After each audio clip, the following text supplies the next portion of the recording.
Elle commence à parler de son église et de la façon dont ils adorent. Elle est religieuse mais pas juste 33. Mais il y avait Jésus et si elle voulait parler d'adoration, il parlerait et il la confronterait à nouveau avec une autre vérité. Ce n'est pas l'endroit où on adore mais comment on adore. Femme, tu as adoré dans un endroit où il n'y a pas de problème, tu as adoré le seul vrai Dieu mais tu l'as toujours fait de manière incorrecte parce que tu n'as pas adoré comme le Père veut que tu adores en esprit et dans vérité.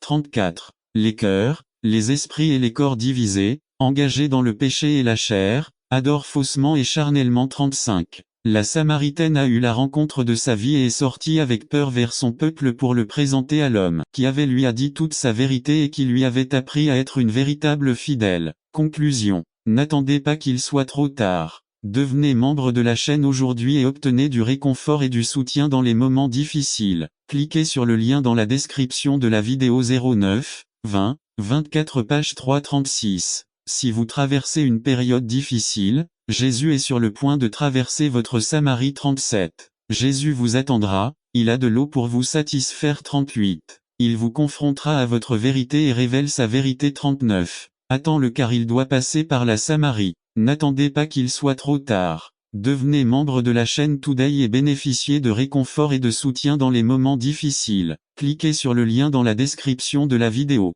Mar 9 avril 2024 page 4. Un service d'obéissance résumé. En tant qu'enfant de Dieu nous voulons toujours le servir au mieux, mais dans la plupart des cas cela ne reste que dans de bonnes intentions. Cela déplaît à Dieu car notre prétendu service reste désobéissant. Par Alfredo Portal. Parmi les formes de gratitude envers le Seigneur notre Dieu, il y a notre service dans son œuvre. Bien sûr, nous voulons que ce service soit le meilleur que nous puissions vous offrir. Nous l'avions prévu et nous le proposons toujours avec beaucoup d'enthousiasme. N'attendez pas qu'il soit trop tard. Devenez membre de la chaîne Today et bénéficiez de réconfort et de soutien dans les moments difficiles. Cliquez sur le lien dans la description de la vidéo. Mardi 9 avril 2024 page 3. Le roi des Juifs résumé. Qui a fait cette première déclaration du roi des Juifs? Qui étaient les magiciens, astrologues, astronomes ou sorciers? Observez le message que l'écriture nous montre ici pour l'édification. Par Georges Alvarez. Le roi des Juifs. MT 2 1 à 12. Introduction. Service du soir du 22 décembre 2002 à Ebenezer, Union City, Californie. Des sages vinrent de l'Est à Jérusalem, disant, où est le roi des Juifs?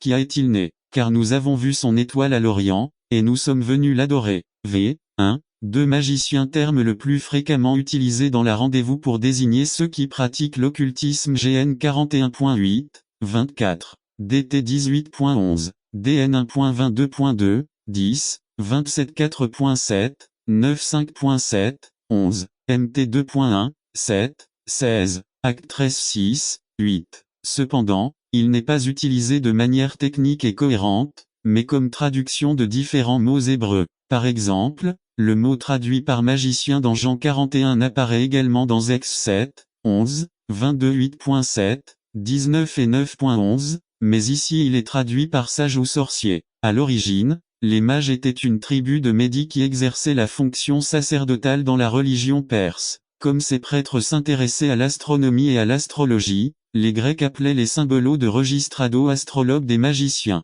Au temps de Daniel, le nom de magicien était appliqué à une tribu sacerdotale ou à un groupe de sages dont Daniel devenait le chef. DN 4,9. La capacité de Daniel venait de Dieu même si les païens.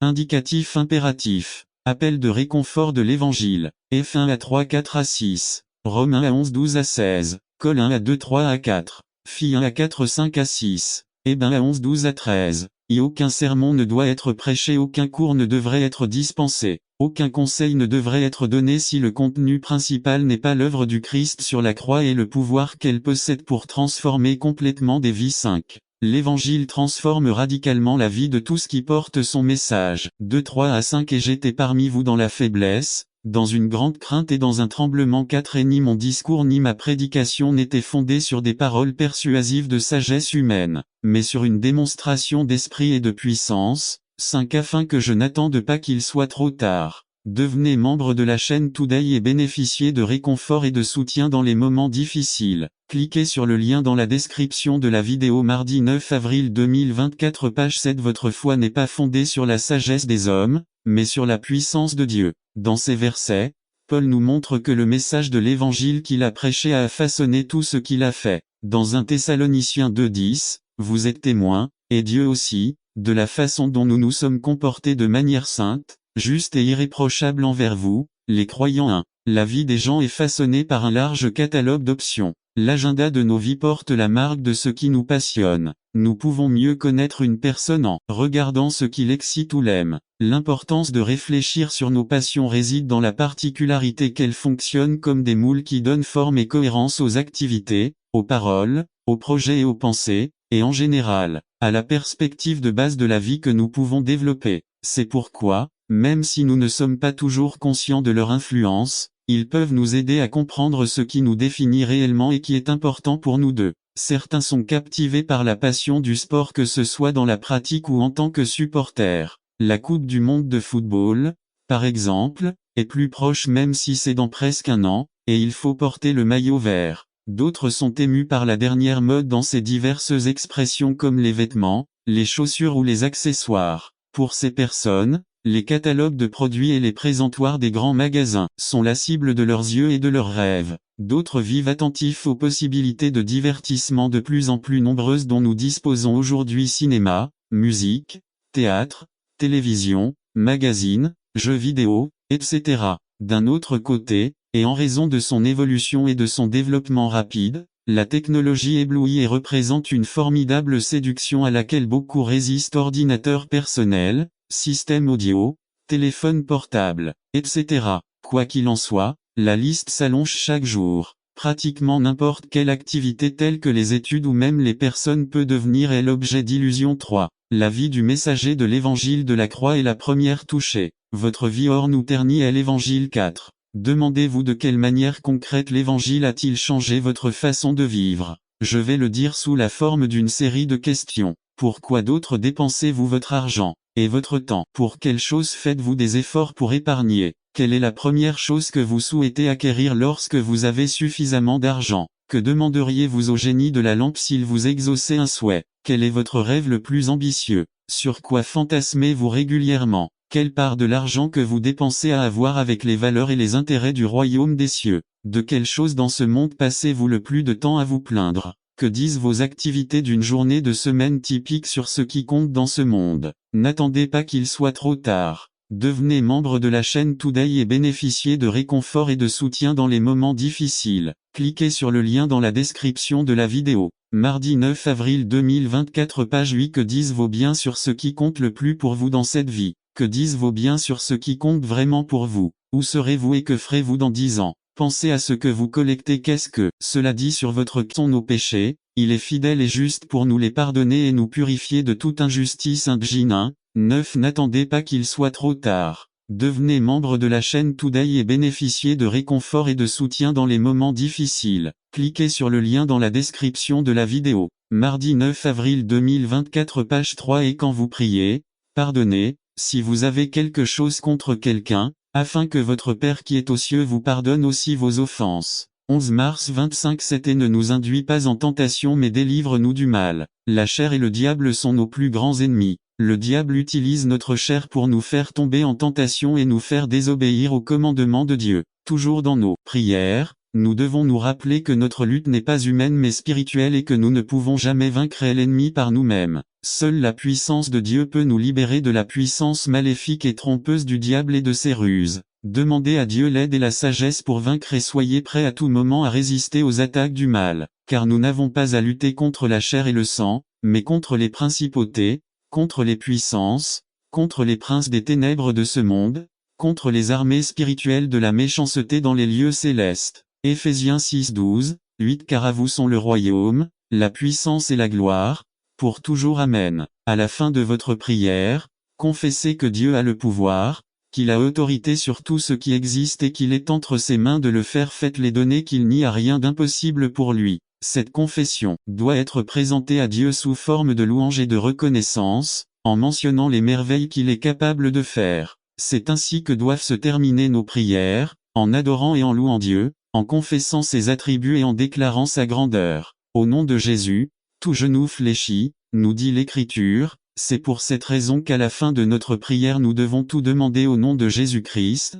Amen. La richesse et la gloire viennent de toi, et tu règnes sur tout. Dans ta main se trouve la force et la puissance, et dans ta main pour faire grand et donner le pouvoir à tous. Maintenant donc, notre Dieu, nous louons et louons ton nom glorieux. 1 Chroniques 29:12 Car auprès de Dieu est la puissance, soit pour aider, soit pour démolir. 2 Chroniques 25:8 Et quoi que vous fassiez, que ce soit en parole ou en acte, faites-le au nom du Seigneur Jésus, en rendant grâce à Dieu le Père par lui. Colossiens 3:17 N'attendez pas qu'il soit trop tard. Devenez membre de la chaîne Today et bénéficiez de réconfort et de soutien dans les moments difficiles. Cliquez sur le lien dans la description de la vidéo. Mardi 9 avril 2024 Page 4 Obstacle à la prière résumé. Ceci est le dernier sermon de la série Tout sur la prière par Ralph Mandé. Obstacle à la prière. Tous ceux qui prient doivent savoir qu'il existe des attitudes et des pratiques qui empêchent Dieu d'entendre nos prières. Et quand quelqu'un en a fait ou pratique une ou plusieurs d'entre elles,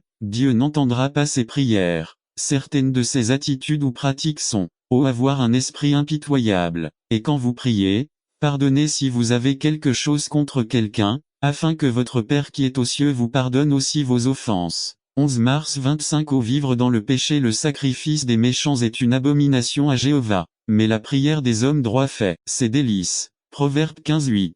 Avoir un esprit d'autojustification. Luc 18:9-14 Ingratitude. Persévérer dans la prière, en y veillant avec action de grâce. Colossiens 4:2 Déception ou mensonge dans nos vies. Psaume 17, une écoute, Seigneur, ma cause soit attentif à mon cri. Écoute ma prière faite de lèvres sans tromperie. Négliger ou désobéir à la parole de Dieu. Celui qui détourne l'oreille pour ne pas entendre la loi, sa prière est aussi abominable. Proverbe 28:9 L'hypocrisie dans nos vies. Dire ou faire semblant d'une chose et être ou faire une autre. Et quand vous priez, ne soyez pas comme les hypocrites. Matthieu 6:5-6 Utilisez de vaines répétitions. Et en priant, ne faites pas de vaines répétitions, comme les païens. Matthieu 6:7 La femme qui prie la tête découverte. Mais toute femme qui prie ou prophétise la tête découverte déshonore sa tête, car c'est la même chose que s'il s'était rasé la tête. 1 Corinthiens 11:5 Au manque de respect mutuel et de soumission dans le mariage. Lire 1 Pierre 3:1-7 Vous aussi,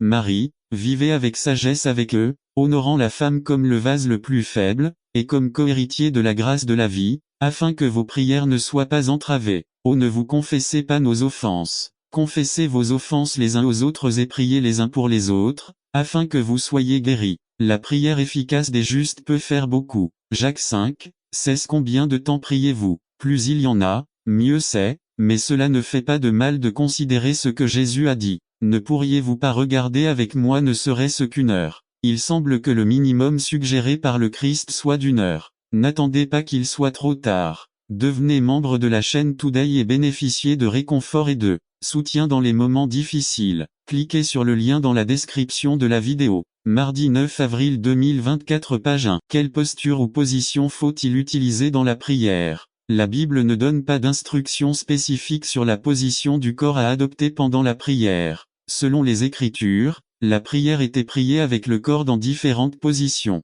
Par exemple le cul prosterné sur le visage Matthieu 26:39 cul à genoux 1 Roi 8:54 cul assis Acte 2 cul lever les mains 1 Timothée 2:8 Quel est le moment le plus approprié pour prier? Vous devez rechercher et choisir un moment opportun pour prier seul avec le Seigneur, chaque jour, en fonction de votre situation personnelle, en raison de votre travail, de vos études ou de toute autre raison justifiée. Mais où que vous soyez, vous priez Dieu dans votre cœur Q 3 fois par jour Daniel 6:10 Q à 3 heures de l'après-midi Acte 3:1 Q le matin Psaume 63:1 Marc 1:35 De l'Ancien Testament, les handicapés intellectuels, ceux qui n'avaient jamais entendu l'Évangile, mais actuellement il est vide, car lorsque Jésus-Christ est mort, il est allé avec eux pour leur proclamer sa victoire et il les a sauvés. Cette église enseigne également le limbus infantum, qui devait recevoir les enfants qui mouraient sans baptême. Là ils ne recevaient ni punition ni gloire. À noter que le pape Benoît XVI a récemment déclaré que ce lieu n'existe pas.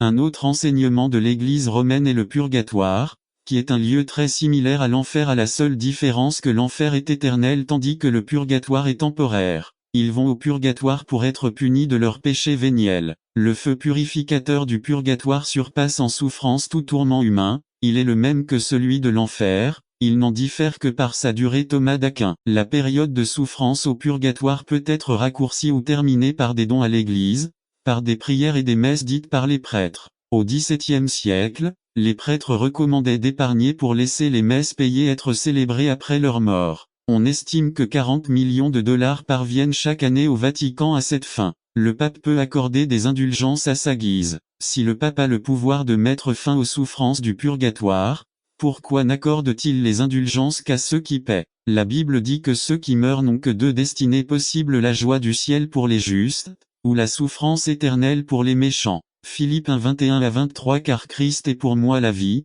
et mourir est un gain. Mais si vivre dans la chair me rapporte le bénéfice du travail, alors je ne sais pas quoi choisir. Parce que je suis confronté aux deux, ayant le désir de partir et d'être avec Christ, ce qui est bien mieux. Lazare et l'homme riche de notre texte étaient conscients après sa mort, éveillés, ils se souvenaient de leur vie passée sur terre, un jouit dans le sein d'Abraham, et l'autre souffrit dans les flammes de l'enfer. Jésus-Christ a dit au voleur qui mourait avec lui: en vérité, je te le dis, aujourd'hui tu seras avec moi au paradis. Si ce que les russellites et les adventistes enseignent était vrai, alors Hitler s'en est sorti, comme elles ont fait les Russes. Les meurtriers, les violeurs, les ravisseurs, les voleurs et les fornicateurs n'ont-ils pas été punis? La Bible nous informe qu'il existe un lieu de punition pour le péché et que c'est une punition éternelle, que cela nous plaise ou non. Apoc 14, 9 à 11. Si quelqu'un adore la bête et son image, et reçoit sa marque sur son front ou sur sa main,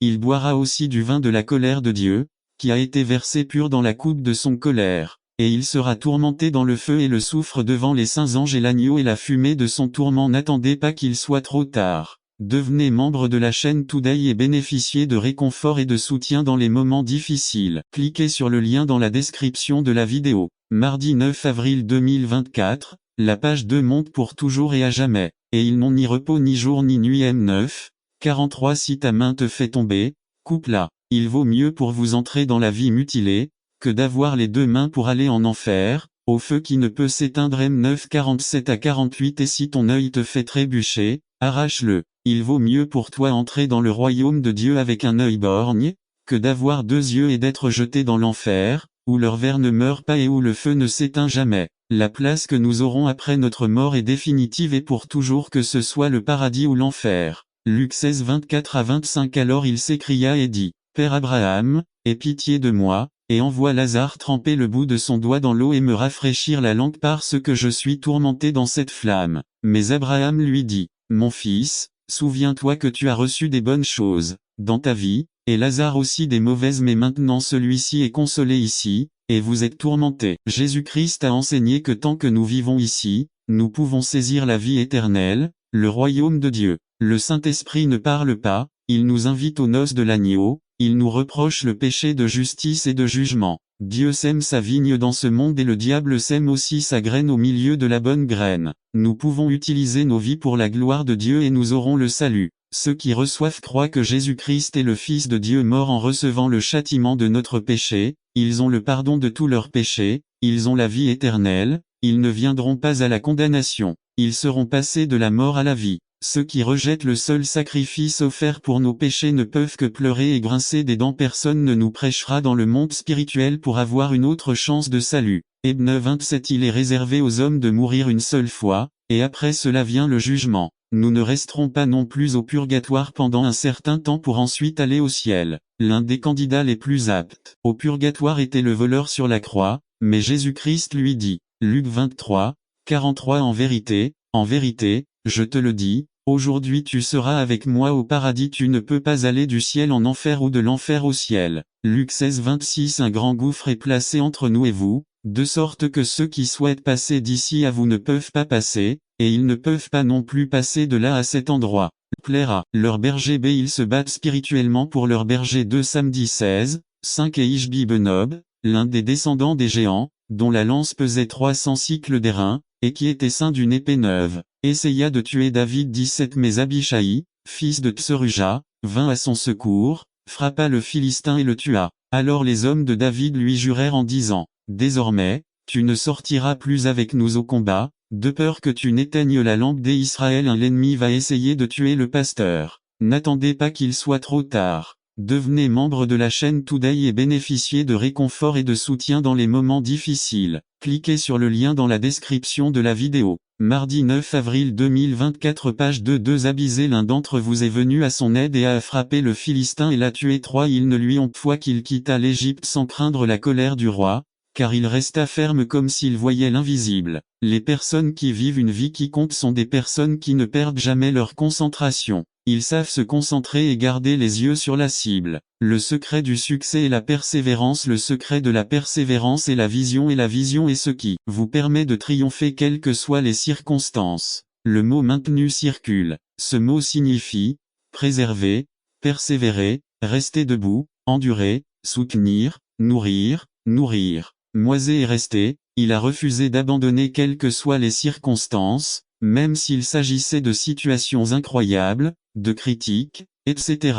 Moïse a passé la plupart de son temps à attendre le but et la vision de sa vie à venir. N'attendez pas qu'il soit trop tard. Devenez membre de la chaîne Today et bénéficiez de réconfort et de soutien dans les moments difficiles. Cliquez sur le lien dans la description de la vidéo. Mardi 9 avril 2024 page 5 se matérialise. Depuis le moment où Dieu donne la vision à Moïse jusqu'à ce que le peuple soit sur le point d'entrer dans la terre promise, 80 ans se sont écoulés. Êtes-vous prêt à tenir bon jusqu'à ce que Dieu vous donne l'ordre de marcher? Êtes-vous prêt à rester attendre 80, 40, 20, 10 ans ou aussi longtemps que nécessaire pour que le but et la vision que Dieu a pour votre vie se matérialisent? Vous devez garder votre regard sur la vision, sur votre but, sur la cible, sur ce qui en vaut vraiment la peine, sur le Christ. De cette façon, même si des circonstances difficiles surviennent, vous ne vous évanouirez pas. Hébreux 12 1-2 C'est pourquoi, nous aussi, qui sommes environnés d'une si grande multitude de témoins,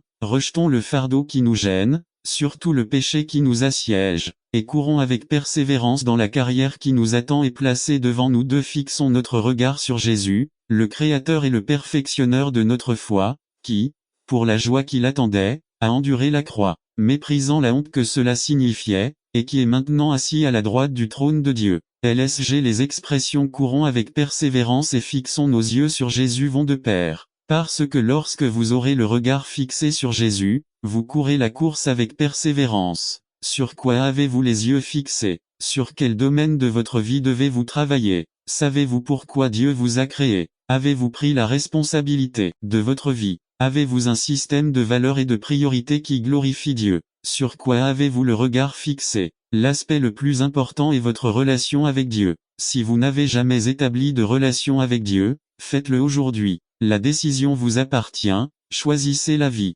N'attendez pas qu'il soit trop tard. Devenez membre de la chaîne Toute Loire 1 Pierre 5, 4 Ces positions gouvernementales. 1. Présidents municipaux Luc 19, 17,19 2. Présidents nationaux Apocalypse 2, 26,27 N'attendez pas qu'il soit trop tard. Devenez membre de la chaîne Today et bénéficiez de réconfort et de soutien dans les moments difficiles. Cliquez sur le lien dans la description de la vidéo. Mardi 9 avril 2024 page 5-3. Roi et prêtre Apocalypse 5, 10-4. Juge Apocalypse 20, 4-5. 5 Police universelle Psaume 149, 5-9-6. Dirigeant sur la terre Apocalypse 5, 9,17. Parfait en unité avec Dieu Jean 17 22,23 C'est les 7 vainqueurs. Enfin l'exhortation prenez garde à ne pas perdre votre prix Apocalypse 3, 10,11 Dis parce que tu as gardé la parole de ma patience, je te garderai aussi de l'heure d'épreuve qui doit arriver sur le monde entier si mort. Pour tester ceux qui habitent sur la terre 11 Voici, je viens bientôt. Retiens ce que tu as, afin que personne ne prenne ta couronne. Prenez soin de recevoir la récompense de Jean 1, 8 Prenez soin de vous, afin de ne pas perdre le fruit de votre travail, mais de recevoir la pleine récompense. Quelle est votre décision ce matin? N'attendez pas qu'il soit trop tard. Devenez membre de la chaîne Today et bénéficiez de réconfort et de soutien dans les moments difficiles. Cliquez sur le lien dans la description de la vidéo. Mardi 9 avril 2024 page 6 Consummate C'est le résumé. La 6e parole prononcée par notre Seigneur Jésus-Christ sur la croix. Par Georges Monsivaïs est terminé Jean 19, 30 La 6e parole que notre Seigneur Jésus-Christ a prononcée sur la croix est enregistrée dans l'Évangile selon Saint Jean 19, 30.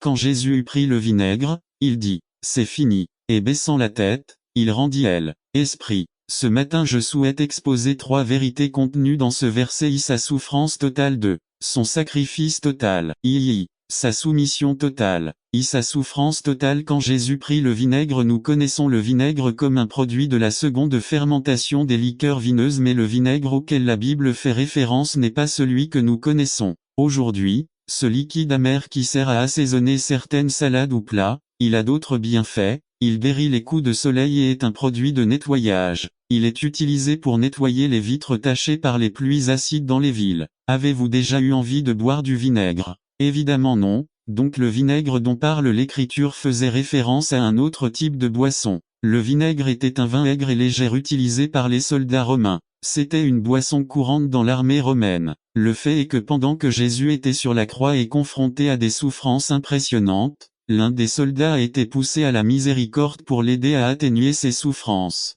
Mais Jésus l'a rejeté. La Bible dit dans Matthieu 27:34, « Ils lui donnèrent à boire du vinaigre mêlé de fiel, mais après qu'il l'eut goûté, il ne voulut pas le boire. » Jean souligne, quand Jésus avait bu du vinaigre, compte tenu du contexte de l'Écriture, nous ne devrions pas en déduire ta femme. Si vous ne prenez pas soin de vous et ne vous préparez pas, vous mourrez avec vos ennemis. Beaucoup de gens veulent partir plus tôt. Ils veulent entreprendre de grandes choses, mais ils manquent de vision. Attendez Dieu. Sois prêt. Si vous avez péché, ne croyez pas que tout va déjà bien et que parce que vous vous sentez fort, vous pouvez vous battre. N'attendez pas qu'il soit trop tard. Devenez membre de la chaîne Today et bénéficiez de réconfort et de soutien dans les moments difficiles. Cliquez sur le lien dans la description de la vidéo. Mardi 9 avril 2024, page 2 de main résumé. Un sermon qui découvrira le potentiel mental que nous avons. Comment l'utiliser pour la gloire de Dieu. Par Samuel Malaf. Titre. L'esprit. Sujet. Le contraste entre l'esprit et la chair. Ceci est le deuxième message d'une série de 4 messages sur l'esprit.